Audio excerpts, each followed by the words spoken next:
బ్రహ్మంగారి నివాసాన్ని తిరిగి నిర్మిస్తామన్నారు కడప జిల్లా కలెక్టర్. ఇటీవలే కురిసిన వర్షాలకు కందిమల్లాయపల్లెలో స్వల్పంగా కూలిన బ్రహ్మంగారి నివాసాన్ని అధికారులతో కలిసి పరిశీలించారు. అసలు ఈ ఘటన ఏ విధంగా ఎందుకు జరిగింది అన్న దానిపైన రెవెన్యూ దేవాదాయ శాఖ అధికారులతో పాటు మఠం నిర్వాహకులు బ్రహ్మంగారి సంరక్షకులను అడిగి తెలుసుకున్నారు జిల్లా collector Sridhar.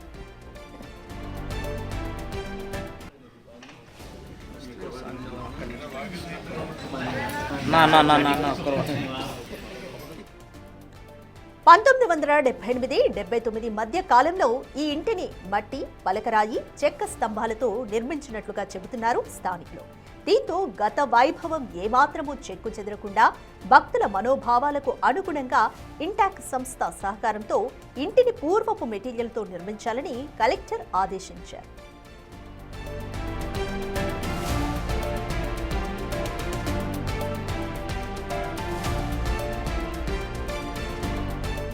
And more details మా ప్రతినిధి శివ అందిస్తారు. శివ, బ్రహ్మంగారి నివాసాన్ని తిరిగి నిర్మిస్తామని కడప జిల్లా కలెక్టర్ హామీ ఇచ్చారు. సో ఇంటాక్ట్ సంస్థతో ఎటువంటి ఒప్పందాన్ని కుదుర్చుకున్నారు? సో బ్రహ్మంగారి నివాసాన్ని తిరిగి మళ్ళీ నిర్మించేటప్పుడు ఎటువంటి జాగ్రత్తలు తీసుకుంటున్నారు? రాధిక, ఎంతో చరిత్ర కలిగినటువంటి బ్రహ్మంగారి నివాసం ఇటీవల కురిసిన వర్షాలకైతే కూలిపోవడంపై మాత్రం భక్తుల నుంచి కూడా పూర్తిస్థాయిలో ఆగ్రహం వ్యక్తమవుతుంది. ఎందుకంటే దాదాపు 400 సంవత్సరాల చరిత్ర కలిగినటువంటి కాలజ్ఞాని వీర బ్రహ్మేంద్రం గారు ఇదే ప్రాంతంలో నివాసం ఉన్నారు. అక్కడ ఈ ప్రాంతంలో నివాసం ఉంటూ కూడా ఆయన కాలజ్ఞానికి సంబంధించి కూడా ఏదైతే బోధన ఉంటే ఆ బోధనలు కూడా చేశారు. సో ఈ నేపథ్యంలో ఇక్కడ ఉన్నటువంటి ఈ నివాసం నుంచి ఆయన చేశారు కాబట్టి ఈ ప్రాంతానికి ప్రత్యేక ప్రాధాన్యత సంతరించుకుంది.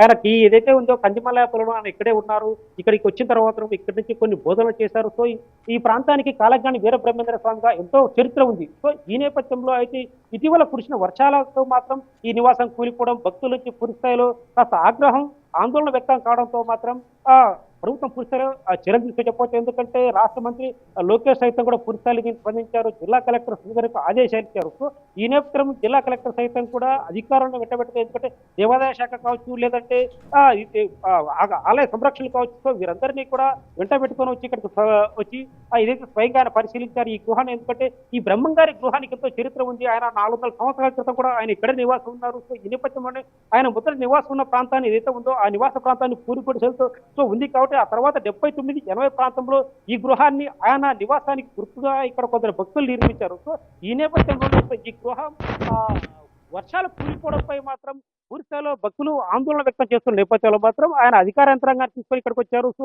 భక్తుల మనోభావాలకు అనుగుణంగా పూర్వపు ఏదైతే ఉందో శిల్పకళ కావచ్చు, లేదంటే ఇదైతే ఎందుకంటే అప్పట్లో నిర్మించిన పాత గృహం కావడం కేవలం మట్టి, ఇసుక, సున్నం అంటే ఇలాంటి మాత్రం ఉపయోగించి సో ఈ కట్టాలు కట్టారు. సో ఇదే నేపథ్యంలో ఇంటాక్ సంస్థ ఆధ్వర్యంలో ఖచ్చితంగా ఇదే గృహాన్ని మళ్ళీ తిరిగి పునర్నిర్మించాలి. ఏవైతే పూర్వ మెటీరియల్ వాడారో, ఎందుకంటే ఇది పూర్తిస్థాయిలో మట్టి కావచ్చు, ఇసుక కావచ్చు, సున్నం కావచ్చు, సో ఇలాంటి మెటీరియల్ వాడారు.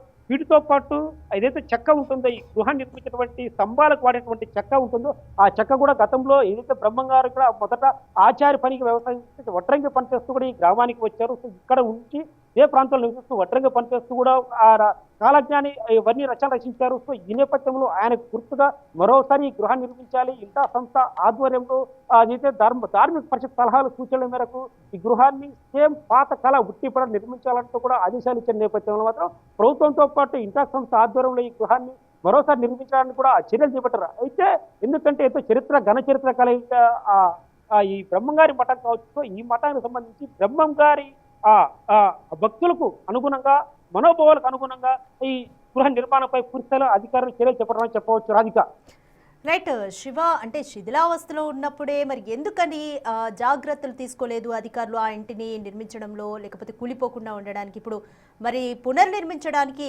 ఎటువంటి మెటీరియల్ను వాడబోతున్నారు? ఎందుకంటే ఏదైతే ఉందో ఈ బ్రహ్మంగారిలో నిశ్చిత ఈ గృహానికి ఎంతో 400 సంవత్సరాల చరిత్ర కలిగింది. అయితే గత కొంతకాలంగా కూడా దీంతో మఠం పీఠాధిపతి కోసం ఖచ్చితంగా ఈ కుటుంబ సభ్యులను 2 వర్గాలుగా విడిపోయి మొదటి భార్య సంతానం కావచ్చు, అంటే బ్రహ్మంగారి తర్వాత తరాలకు సంబంధించి కూడా కుటుంబీకులు ఈ మఠం నిర్వహణ కోసం పూర్తిస్థాయిలో ఆధిపత్య పూర్వహిస్తున్నారు. గత 5 ఏళ్లుగా కూడా ఇక్కడ వర్గపూర్ నడుస్తుంది. 2 వర్గాల మధ్య కూడా మఠ పీఠాధిపతి కోసం ఇటువైపు వెంకటాద్రి స్వామి కావచ్చు, గోవింద స్వామి కావచ్చు, వీరిద్దరు కూడా పోటీ పడుతున్నారు.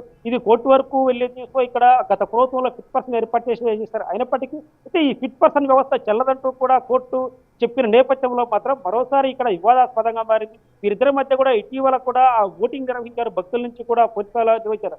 అయితే కేవలం కుటుంబ వ్యవహారాలతో పాటు కుటుంబ వ్యవహారాల నేపథ్యంతో పాటు ఇక్కడైతే ఆలయ అధికారులు ఎవరైతే ఉన్నారో పూర్తిస్థాయిలో నిర్లక్ష్యం వహించారు చెప్పవచ్చు. ఎందుకంటే మఠం సంబంధించి నిర్వహణ వహిస్తున్నప్పటికీ కూడా ఆ చరిత్రటువంటి వీరబ్రహ్మం గారి నివసించే ఆ ఇంటి నిర్మాణంపై మాత్రం పూర్తిస్థాయిలో దృష్టి సారించలేదు.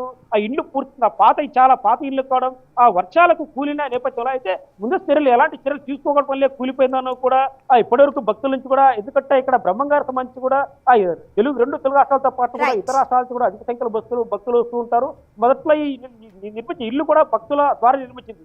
సో మరోసారి ఖచ్చితంగా ఈ దృష్టిపై దీన్ని సారించి కేంద్ర ప్రభుత్వం రాష్ట్ర ప్రభుత్వం పూర్తిస్థాయిలో దృష్టి సారించింది. జిల్లా కలెక్టర్ సైతం పూర్తిస్థాయిలో ఆయన ఈ గృహాన్ని పరిశీలించి దేవాదాయ శాఖ, రెవెన్యూ శాఖ intact. Right, thank you Shiva. Right, ఇటీవల కురిసిన వర్షాలకు కందిమల్లాయపల్లిలోని బ్రహ్మంగారి నివాసము కూలిపోయిన పరిస్థితి ఉంది. నివాసాన్ని కలెక్టర్ శ్రీధర్ పరిశీలించారు. అయితే ఇంటాక్ట్ సంస్థతో ఈ నివాసాన్ని తిరిగి పునర్నిర్మించడానికి ఒప్పందాన్ని కుదుర్చుకున్నారు.